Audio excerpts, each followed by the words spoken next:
Bapak Ibu Saudara yang dikasihi oleh Tuhan Yesus Kristus, Shalom.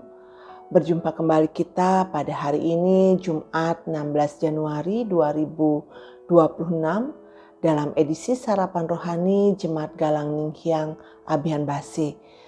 Kami bersyukur boleh menjumpai Bapak Ibu dalam keadaan baik, dalam keadaan tidak kekurangan suatu apapun, yang semua itu oleh karena penyertaan dan pemeliharaan Tuhan.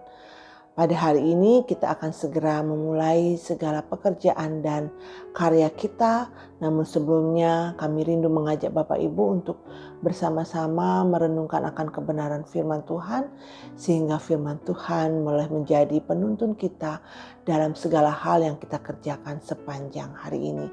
Namun sebelum kita membaca dan merenungkan firman Tuhan, mari kita datang kepada Tuhan, kita berdoa. Sungguh kami mengucap syukur Tuhan untuk hari yang baru yang Engkau karyakan bagi kami pada hari ini. Terima kasih di malam yang gelap kami boleh beristirahat, kami boleh melepaskan segala kelelahan kami. Dan pada pagi ini Engkau bangunkan kami dengan kesehatan, dengan kekuatan yang datangnya daripada Tuhan. Bapa kami di surga, banyak hal yang Kau percayakan kepada kami pada hari ini untuk kami lakukan. Namun sebelumnya kami rindu untuk mendasarinya dengan kebenaran firman Tuhan. Oleh karena itu Tuhan, berfirmanlah kepada kami pada hari ini, dan biarlah firman Tuhan boleh menjadi rema di dalam kehidupan kami. Berkati kami Tuhan yang akan menyampaikan firman-Mu, biarlah hanya kebenaran-Mu yang terucap dari bibir hamba-Mu ini. Terima kasih Tuhan Yesus, berfirmanlah kepada kami karena kami telah sedia untuk mendengar. Amin. Bapak Ibu Saudara yang diberkati oleh Tuhan Yesus Kristus, firman Tuhan yang menjadi perenungan kita pada hari ini terambil dari Sakaria 8 ayat 23, yakni kami mau pergi menyertai kamu, sebab telah kami dengar bahwa Allah menyertai kamu. Kemudian bacaan firman Tuhan yang kedua adalah 1 Korintus 12 ayat 13. Dalam satu roh kita semua, baik orang Yahudi maupun orang Yunani, baik budak maupun orang merdeka, telah dibaptis menjadi satu tubuh, dan kita semua diberi minum dari satu roh. Bacaan kita pada hari ini diberi tema dipersatukan di dalam Tuhan. Bapak Ibu Saudara yang diberkati oleh Tuhan Yesus Kristus, di tengah dunia sekarang ini ada begitu banyak perbedaan. Perbedaan baik dari segi suku, bahasa, budaya, latar belakang, agama, status, kondisi, dan banyak lagi yang lain yang merupakan perbedaan dari kita dengan yang lain. Kita sering pula melihat bahwa ada begitu banyak perpecahan, baik perpecahan dalam keluarga, perpecahan dalam gereja, perpecahan dalam masyarakat yang diakibatkan oleh ketidakmampuan untuk menerima, untuk saling menghargai setiap perbedaan yang ada. Firman Tuhan hari ini mengingatkan kita bahwa rencana Allah dari semula adalah mempersatukan seluruh umatnya di dalam Dia. Dalam Sakaria 8 ayat 23 dan 1 Korintus 12 ayat 13 merupakan satu hal yang sama yang berbicara tentang tema besar, yakni Allah memanggil banyak orang yang berbeda untuk menjadi satu umat karena kehadirannya dan karena karya Roh Kudus. Bapak Ibu yang diberkati Tuhan, dalam Sakaria 8 ayat 23 yang menjadi kunci utama adalah bahwa bangsa-bangsa itu adalah mencari Allah. Secara lengkap bunyi dari Sakaria 8 ayat 23 adalah beginilah firman Tuhan semesta alam. Pada hari itu akan terjadi bahwa 10 orang dari segala bahasa, bangsa-bangsa akan memegang jubah seorang Yahudi sambil berkata, kami hendak pergi bersama-sama dengan kamu sebab telah kami dengar bahwa Allah menyertai kamu. Nabi Sakaria menyampaikan nubuat tentang suatu masa depan ketika bangsa-bangsa lain akan datang kepada umat Tuhan. Mereka tertarik bukan karena kekuatan politik, bukan karena kekuatan suatu bangsa, bukan karena kekuatan ekonomi, tetapi karena Allah yang menyertai umatnya. Setiap bangsa yang datang kepada umat Tuhan itu dikarenakan Allah menyertai umatnya. Memegang jubah seorang Yahudi itu melambangkan yang pertama adalah kerinduan untuk dekat dengan Allah. Kemudian yang kedua, pengakuan bahwa hadirat Tuhan nyata dalam hidup umatnya. Kemudian memegang jubah seorang Yahudi melambangkan keinginan untuk berjalan bersama dan bukan berjalan sendirian atau seseorang. Ini mengajarkan bahwa kesaksian hidup orang percaya dapat menarik orang lain kepada Tuhan. Kesaksian hidup, kesaksian dari perilaku orang yang percaya diharapkan dapat menarik orang lain untuk datang kepada Tuhan.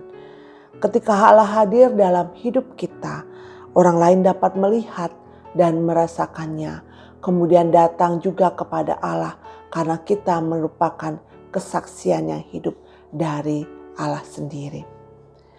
Kemudian dalam 1 Korintus 12 ayat 13 yang merupakan intinya adalah satu tubuh oleh satu roh.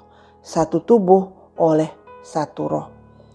Dalam satu roh kita semua, baik orang Yahudi maupun orang Yunani, baik budak maupun orang merdeka, telah dibaptis menjadi satu tubuh. Dan kita semua diberi minum dari satu roh. Rasul Paulus menegaskan dalam kitab Korintus bahwa Kristus tidak ada lagi, bahwa di dalam Kristus tidak ada lagi tembok pemisah. Perbedaan latar belakang sosial, etnis dan status tidak lagi menjadi penghalang, tidak lagi menjadi pemecah belah, tidak lagi menjadi perbedaan antara satu dengan yang lain. Karena yang pertama, bahwa kita dibaptis dalam satu roh. Kemudian yang kedua, kita menjadi satu tubuh. Kemudian yang ketiga, kita hidup oleh sumber yang sama, yaitu Roh Kudus. Inilah yang hendak ditekankan oleh Rasul Paulus bahwa kita semua menjadi satu roh, satu tubuh, dan satu sumber yang sama, yakni Roh Kudus. Kesatuan ini bukan hasil usaha manusia, melainkan karya Roh Kudus. Gereja bukan sekedar kumpulan orang-orang yang sama, tetapi tubuh Kristus yang terdiri dari banyak anggota dengan fungsi yang berbeda, namun tujuan yang sama. Gereja seringkali diibaratkan sebagai tubuh yang memiliki bagian-bagian, memiliki fungsi yang berbeda, tetapi tujuan yang sama. Dari kedua bacaan ini Bapak Ibu, menunjukkan bahwa bangsa-bangsa datang kepada umat Allah dan bagaimana Allah sendiri yang mempersatukan umatnya di dalam tubuh Kristus. Artinya bahwa Allah memanggil semua orang tanpa terkecuali, baik orang hitam, baik orang putih, baik suku A maupun suku B dan segala perbedaan yang lainnya, tetapi Allah memanggil semua orang tanpa melihat perbedaan yang ada. Kemudian kesatuan terjadi karena kehadiran Allah dan karya Roh Kudus. Dari masing-masing perbedaan yang dimiliki oleh umat Allah, Allah menyatukannya karena kehadiran Allah dan kehadiran dari Roh Kudus. Kemudian yang terakhir, umat dipanggil untuk hidup sebagai saksi yang mencerminkan kasih dan persatuan. Bapak, Ibu, Saudara yang dikasihi oleh Tuhan Yesus Kristus, dari kedua firman Tuhan pada pagi hari ini kita belajar bagaimana tujuan utama dari kehadiran Allah adalah mempersatukan umatnya di dalam Roh Kudus. Maka setelah kita mendengar firman Tuhan pada hari ini, sesungguhnya lah kita seharusnya yang pertama menghadirkan Allah di dalam kehidupan kita sehari-hari. Mulai dari lingkungan yang terkecil, yakni keluarga, kemudian jemaat, kemudian masyarakat, kemudian lingkungan di mana kita bekerja dan di mana Tuhan mempercayakan kita untuk melayani. Orang lain akan tertarik kepada Kristus ketika mereka melihat betapa baiknya hubungan kasih dalam keluarga kita, betapa berintegritasnya kita di tengah-tengah masyarakat, dan betapa kita menjadi sumber damai sejahtera bagi orang lain dan bagi sesama kita. Kemudian yang kedua, kita diajarkan melalui firman Tuhan pada hari ini untuk menghargai perbedaan di dalam tubuh Kristus. Perbedaan bukanlah suatu ancaman, melainkan kekayaan dari Tuhan yang dipakai untuk membangun gerejanya. Jadi Bapak Ibu, perbedaan bukan merupakan suatu ancaman, tetapi kekayaan yang Tuhan pakai untuk membangun gerejanya. Kemudian yang ketiga, marilah kita hidup di dalam kesatuan dan bukan perpecahan. Sebagai satu tubuh kita dipanggil untuk saling melayani, bukan untuk saling menjatuhkan. Saling membangun, bukan untuk saling meruntuhkan. Saling memperbaiki diri dan bukan saling menjelekkan. Firman Tuhan hari ini mengingatkan kita bahwa Allah ingin dunia mengenal Dia melalui umat-Nya yang hidup dalam kesatuan. Kerinduan Allah untuk hadir ke dunia adalah bahwa setiap orang mengenal Dia melalui kesatuan hati kita dengan sesama. Ketika kita berjalan bersama dengan Roh Kudus, dunia akan melihat bahwa Allah benar-benar menyertai kita. Kiranya hidup kita menjadi jubah yang dipegang oleh orang lain, bukan untuk memuliakan diri kita, tetapi untuk membawa mereka datang kepada Tuhan.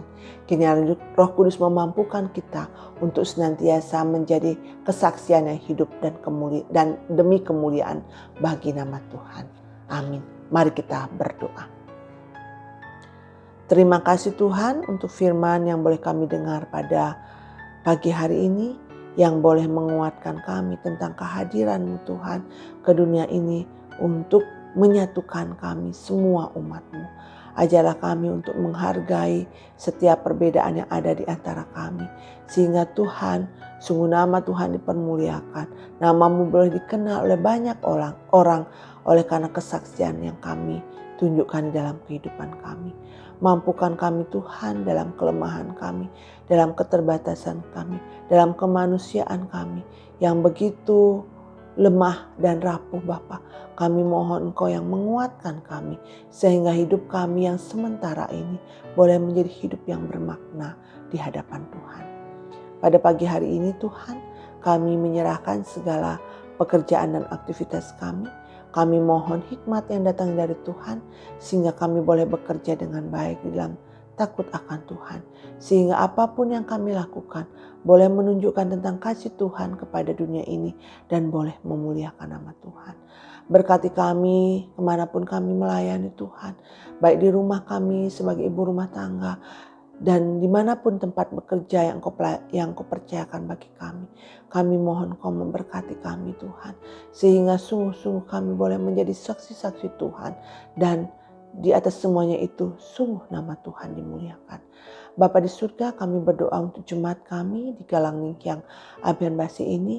Kami mohon biar Engkau juga memberkati kami semua, sehingga Galang Ningkiang boleh senantiasa bertumbuh di dalam takut akan Tuhan dan boleh senantiasa menjadi jemaat yang memberi kesaksian yang benar tentang Engkau. Tuhan, kami juga berdoa untuk Ibu Pendeta, Bapak Ibu Majelis, dan semua saudara-saudara kami ya Tuhan. Biarlah mereka juga boleh melayani Tuhan melalui jemaat-Mu ini dengan sungguh-sungguh, dengan takut akan Tuhan, dengan senantiasa meminta tuntunan Roh Kudus untuk menolong kami semua.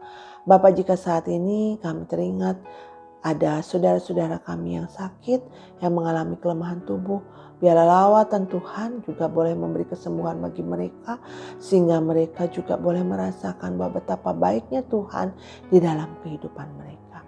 Bapa, kami mohon untuk apapun yang kami lakukan hari ini, kami mohon penyertaan dan pemeliharaan Tuhan bagi kami semua, sehingga kami semua senantiasa ada dalam keadaan selamat. Terima kasih Bapa, kami serahkan seluruh kehidupan kami hanya dalam satu nama, Tuhan kami Yesus Kristus. Amin. Selamat menjalani hari ini Bapak Ibu. Biarlah kesatuan hati di dalam pertolongan Roh Kudus senantiasa boleh menjadi kesaksian kita bagi semua orang. Tuhan memberkati kita. Shalom.